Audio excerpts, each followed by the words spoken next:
Welcome to Chillin' 101. We hope this video helps. Begin by assessing the stainless surface for grease, rust, or old coatings. Clean with acetone or denatured alcohol and a lint-free cloth until no residue remains. If pitting or heavy oxidation exists, lightly sand with 320 grit until smooth and uniform. Remove sanding dust with compressed air or another clean wipe. Work in 50 degrees F to 80 degrees F temperatures for best adhesion and consistent drying. Ventilate the area with a fan drawing air outside to protect your breathing.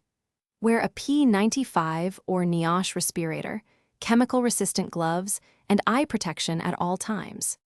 Shake the stainless steel spray vigorously for 60 seconds after the mixing ball moves freely. Always test on a scrap piece to confirm color and finish before your main application. Hold the can 6 to 8 inches from the surface and use smooth overlapping passes about 1/2 the width of the previous pass. Keep each coat thin to avoid runs and drips.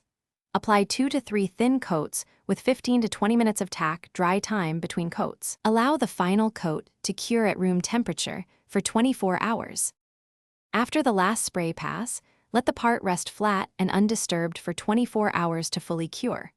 Light handling and assembly are acceptable after 24 hours, but full mechanical abuse should wait 72 hours for maximum durability.